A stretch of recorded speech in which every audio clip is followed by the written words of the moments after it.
ನೀವು ಕುಳಿತುಕೊಂಡು ಈ ವಿಡಿಯೋ ನೋಡುತ್ತಿರುವ ಈ ಕ್ಷಣವೇ ನಿಜವಾದ ಸಮಯವೆಂದು ನಿಮಗೆ ಅನಿಸುತ್ತಾ?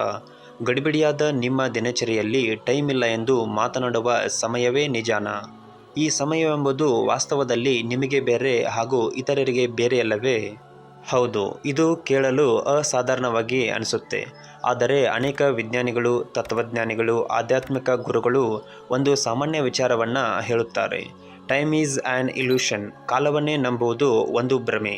ಇನ್ಸ್ಪೈರ್ ವರ್ಲ್ಡ್ ಟಿವಿಗೆ ಆತ್ಮೀಯವಾದ ಸ್ವಾಗತ.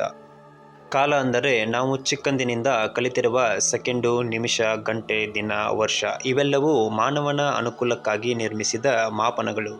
ನಾವು ಸೂರ್ಯೋದಯ ಸೂರ್ಯಾಸ್ತದಂತೆ ಪ್ರಕೃತಿಯ ಚಲನೆಗಳನ್ನು ಗಮನಿಸಿ ಕಾಲವನ್ನು ಗಣನೆ ಮಾಡುತ್ತೇವೆ. ಆದರೆ ಪ್ರಕೃತಿಗೆ ಕಾಲವಿಲ್ಲ. ಪ್ರಕೃತಿಗೆ ಕೇವಲ ರಚನೆ ಇದೆ. ಕೊನೆವರೆಗೂ ನೋಡಿ, ಖಂಡಿತ ನಿಮಗೆ ಅರ್ಥವಾಗುತ್ತೆ. ಪ್ರಕೃತಿಗೆ ಯಾವುದೇ ಸಮಯವಿಲ್ಲ. ಉದಾಹರಣೆಗೆ, ಮೋಡಗಳು ಚಲಿಸುತ್ತವೆ, ನದಿಗಳು ಹರಿಯುತ್ತವೆ, ಮರಗಳು ಬೆಳೆದಂತೆ ಅನಿಸುತ್ತೆ. ಈ ಎಲ್ಲಕ್ಕೂ ಸಮಯ ಎಂಬುದು ನಾವು ಹಾಕಿಕೊಂಡ ಪಟ್ಟಿ ಅಷ್ಟೇ. ನೀವು ಕಣ್ಣು ಮುಚ್ಚಿ ಒಂದು ನಿಮಿಷ ಕುಳಿತುಕೊಳ್ಳಿ, ನಿಮಗೆ ಸಮಯದ ಅನುಭವ ಇರುವುದಿಲ್ಲ. ಕಾಲವು ಕೇವಲ ಅನುಭವ, ಘಟನೆ, ಚಿಂತನೆಗಳಿಂದ ರೂಪುಗೊಳ್ಳುತ್ತದೆ. ಆಲ್ಬರ್ಟ್ ಐನ್ಸ್ಟೈನ್ ತನ್ನ ಸಾಪೇಕ್ಷ ಸಿದ್ಧಾಂತದಲ್ಲಿ ಏನು ಹೇಳಿದ್ದಾರೆ? Time is relative, not absolute.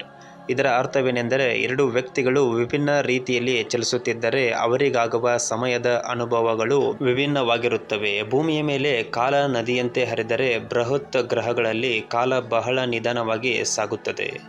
ಉದಾಹರಣೆಗೆ, ಭೂಮಿಯಲ್ಲಿ 1 ಗಂಟೆ ಕಳೆದರೆ ಬೃಹಸ್ಪತಿ ಗ್ರಹದಲ್ಲಿ ಕೇವಲ 10 ನಿಮಿಷಗಳು ಕಳೆಯುತ್ತವೆ. GPS ಉಪಗ್ರಹ ಭೂಮಿಯಿಂದ ಬಹು ದೂರದಲ್ಲಿದ್ದು ಅಲ್ಲಿನ ಸಮಯ ಭೂಮಿಯ ಸಮಯಕ್ಕಿಂತ ನಿಧಾನ. ಅದಕ್ಕಾಗಿ ನಾವು ಅವುಗಳಲ್ಲಿ ಕರೆಕ್ಷನ್ ಮಾಡುತ್ತೇವೆ. ಆಧುನಿಕ ಫಿಸಿಕ್ಸ್ನಲ್ಲಿ ವಿಶಿಷ್ಟವಾದ ಒಂದು ತತ್ವವಿದೆ, ಅದು ಬ್ಲ್ಯಾಕ್ ಯೂನಿವರ್ಸ್ ಥಿಯರಿ. ಈ ತತ್ವದ ಪ್ರಕಾರ ಭವಿಷ್ಯ, ಭೂತ, ವರ್ತಮಾನ ಎಂಬ 3 ಒಂದು ರೀತಿಯ ಸ್ಥಿರ ಚಿತ್ರದಂತೆ ಇವೆ. ನಾವು ಮಾತ್ರ ನಮ್ಮ ಅರಿವಿನಲ್ಲಿ ಒಂದೊಂದು ಕ್ಷಣಕ್ಕೆ ಸಾಗುತ್ತಿರುವ ಭ್ರಮೆಯಲ್ಲಿದ್ದೇವೆ. ಈಗ ನೀವು ನೋಡುತ್ತಿರುವ ಈ ಕ್ಷಣ ಈಗಾಗಲೇ ಅಸ್ತಿತ್ವದಲ್ಲಿದೆ. ಭವಿಷ್ಯ, ಭೂತ, ವರ್ತಮಾನ ಇವೆಲ್ಲವೂ ಹಿಂದೆಯೇ ನಿರ್ಮಾಣವಾಗಿದೆ. ಆದರೆ ನಮ್ಮ ಮನಸ್ಸು ಮಾತ್ರ ಈಗ ಎನ್ನುವ ರೀತಿಯಲ್ಲಿ ಚಲಿಸುತ್ತಿರುತ್ತದೆ. ವೇದಗಳು ಏನು ಹೇಳುತ್ತವೆ? ಸರ್ವಂ ಜಗತ್ ಮಾಯೆ.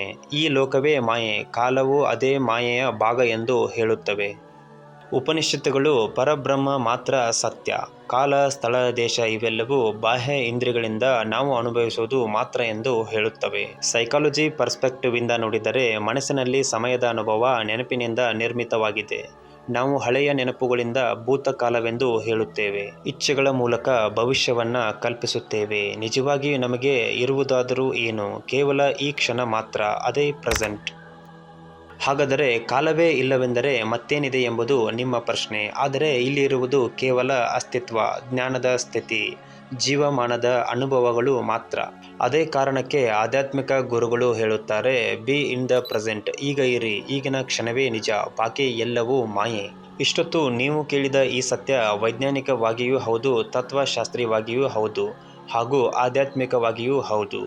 ನಿಮ್ಮ ಗಡಿಯಾರದ ಮುಳ್ಳು ಹೋಗುತ್ತಿರುವ ಸಮಯವನ್ನು ತೋರಿಸುತ್ತಿರಬಹುದು, ಆದರೆ ನಿಜವಾದ ಸತ್ಯ ಇದು. ನೀವು ಕಾಲದಲ್ಲಿ ಸಾಗುತ್ತಿಲ್ಲ, ಕಾಲವೇ ನಿಮ್ಮ ಮನಸ್ಸಿನಲ್ಲಿ ಸಾಗುತ್ತಿದೆ. ಆದರೆ ನೀವು ಈ ವಿಷಯವನ್ನು ಹೇಗೆ ನೋಡುತ್ತೀರಿ, ಹೇಗೆ ತಿಳಿದುಕೊಂಡಿದ್ದೀರಿ ಎಂಬುದು ಮುಖ್ಯವಾಗಿದೆ.